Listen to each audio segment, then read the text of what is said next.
अब इसका इफेक्ट ये भी होगा कि संभल की वक्फ की प्रॉपर्टी नहीं रहेगी। मैं डायरेक्ट चैलेंज कर रहा हूं भारत के प्रधानमंत्री को कि आप, मेरा सवाल आपसे है, आप जब अमेंडमेंट ये ला चुके हैं, कानून बना चुके, तो क्या संभल की मस्जिद अब वक्फ की प्रॉपर्टी रहेगी? सपोर्टिंग पार्टीज, चाहे वो टीडीपी हो,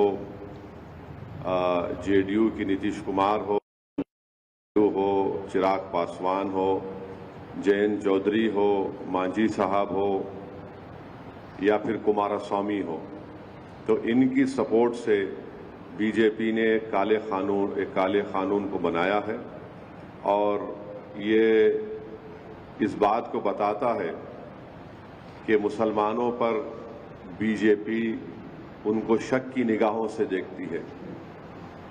और इसलिए देखती है क्योंकि हिंदू धर्म के एंडोमेंट बोर्ड में, जैन धर्म के एंडोमेंट बोर्ड में, सिख धर्म के एंडोमेंट बोर्ड में यहाँ पर सिर्फ उन्हीं के मजहब का मानने वाला उसका मेंबर बन सकता है।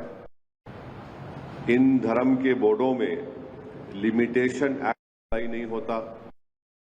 इन धर्मों में बाय यूसेज वो उस धर्म की प्रॉपर्टी बन सकती है और इन धर्म के बोर्डों में दूसरे धर्म के मानने वाला भी उनको अपनी प्रॉपर्टी दे सकता है। ये तमाम चीजें इस अमेंडमेंट बिल के जरिए नरेंद्र मोदी की सरकार ने मुसलमानों के इस धर्म के बोर्ड से छीन ली है। हम हमारे इस देश के हिंदू भाइयों को बताना चाहेंगे, सिख भाइयों को बताना चाहेंगे और हमारे जैन भाइयों को बताना चाहेंगे कि जब आप अपने धर्म के बोर्ड में सिर्फ अपने ही धर्म के मानने वालों को मेंबर बना सकते हैं और दूसरे धर्म का नहीं बन सकता है, तो कैसे मुस्लिम धर्म का ये वक्फ बोर्ड, जो एक प्योर रिलीजियस इंस्टीट्यूशन है वक्फ बोर्ड, उसमें कैसे मोदी सरकार दूसरे धर्म के लोगों को मैंडेटरी 2 लोगों को बनाने का एक प्रोविजन रखती है। और जब आपके पास लिमिटेशन एक्ट अप्लाई नहीं होता है, जिसके जरिए से अगर हिंदू एंडोमेंट बोर्ड की प्रॉपर्टी पर, जैन धर्म की प्रॉपर्टी के ऊपर, गुरुद्वारा प्रबंधक कमेटी की प्रॉपर्टी के ऊपर अगर कोई नाजायज कब्जा करता है तो उसको आप कभी भी निकाल सकते हैं।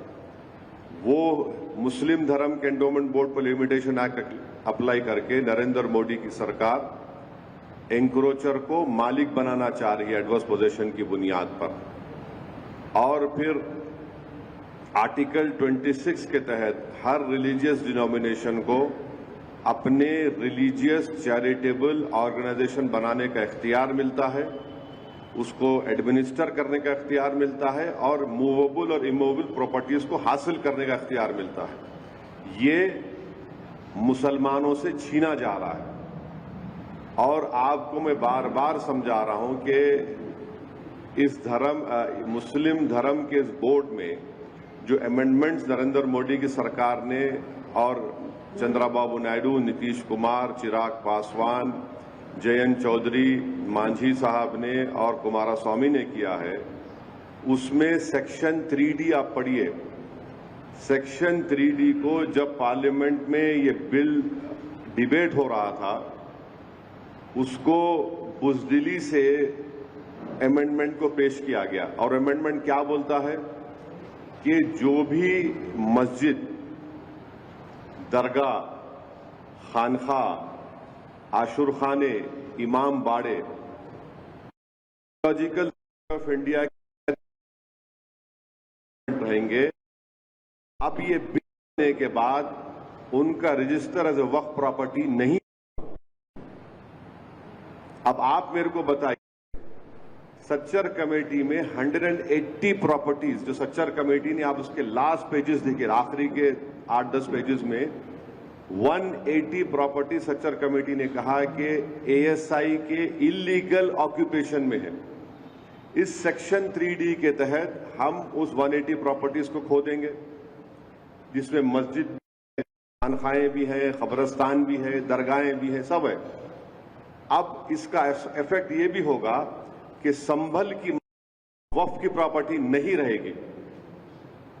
मैं डायरेक्ट चैलेंज कर रहा हूं भारत के प्रधानमंत्री को कि आप, मेरा सवाल आपसे है, आप जब अमेंडमेंट ये ला चुके हैं, कानून बना चुके, तो क्या संभल की मस्जिद वक्फ की प्रॉपर्टी रहेगी?